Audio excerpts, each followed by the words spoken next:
Good morning. It's Wednesday, November 11th. I'm Phil Streible, Chief Market Strategist at Blue Line Futures. So precious metals continue to surge overnight, along with the U.S. equities and the cryptocurrencies. Gold reached an intraday high overnight of 41.5160, and right now it's trading right around 41.32, up about $16 as it is recording. It could potentially be eyeing another run up to 43.36 seen on Monday, October 20th, and that would be its all-time high and 52-week high. So gold volatility remains elevated at 23.33. It is above that 20 level, so expect to see bouts of volatility back and forth. Your key level support is going to be 4,100, followed by 40.65 and 4,000. The 14-day average true range here sits at about 92 to 1, so expect to see that elevated volatility.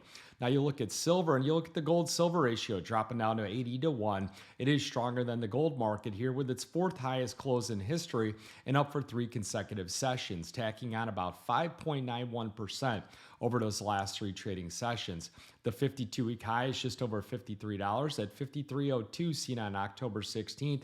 And a key level support is the breakout level that we identified about 3-4 trading sessions back here. And we were really monitoring that at 49.72, or a break above that could push through that 50 level, which is what we saw here. And now we're seeing this continued run up. The line in the sand is way down at $45.88. And the average true range here over the last 14 days is about $1.60. So you do have stochastics. They are entering that overbought territory, but that doesn't mean that it's overbought here as far as a price perspective. It just means that prices are strengthening and continuing to rise here.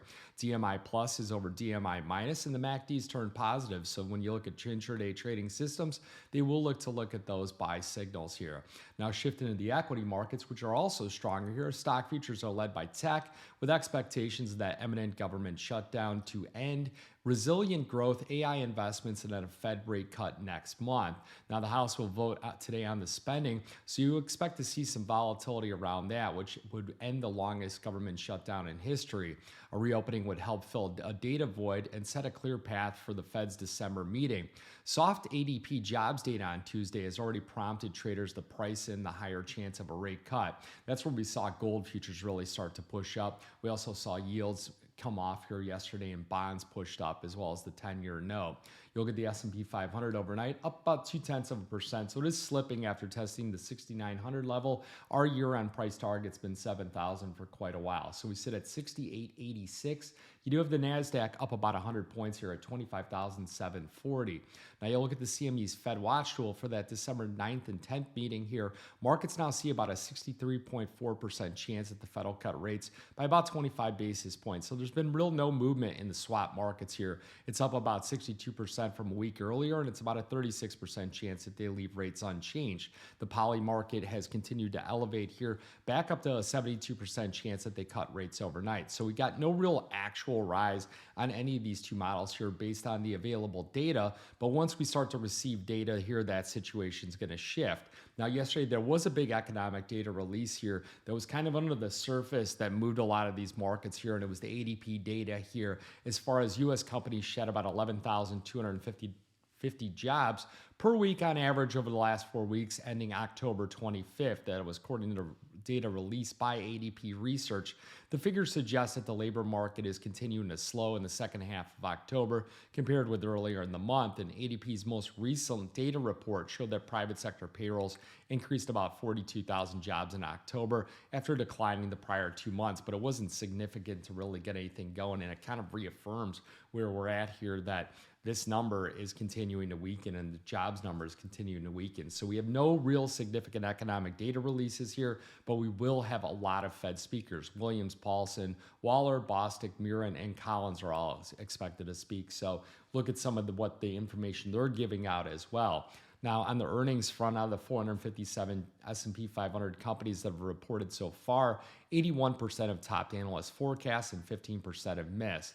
Getting back to the gold and the gold flows have been really off lately here, with ETFs selling gold, platinum, and now buying a bit of silver and platinum. So you get gold kind of anchored here at right around 17% rise year to date at 97.2 million ounces. They cut only about 13,000 troy ounces. So it seems like anybody who had come into that gold market as far as a long-term perspective or in the silver markets anchored in their positions. And then the volatility and the breakout we're seeing here is quite a bit of speculation. Remember, these markets, they all start off and are led by their fundamentals, and then they end with speculation taking place, and that's where you get that surge in volatility and then also surge in prices. Now you look at the silver market, they added 42,000 troy ounces of silver holdings, so it's up about 13%, not enough to move the needle. And then platinum, they decreased by about 7,000, and palladium by about 129 ounces. So I suspect that much of all the holidays that took place yesterday, Veterans Day over in Canada, the UK, over in Europe, you had several holidays as well, and that's where a lot of the volume came off here. And that's why the ETFs, not a lot of movement there whatsoever in that front. But if you have any questions here, I would look at these markets here as far as U.S. equities continuing to strengthen, precious metals continuing to be supported on tips, energy markets continuing to roll over, Bitcoin futures here kind of back and forth, that 100,000 being a key level here, and then some resistance on the upside. And then you look at the agricultural markets, well, the USDA report coming out here later this week, and quite a bit of volatility in the cattle market. So if you have any questions, give us a call, shoot an email, info@bluelionfutures.com. Remember, futures option trading does involve risk of loss, may not be suitable to all investors. Good luck, good trading.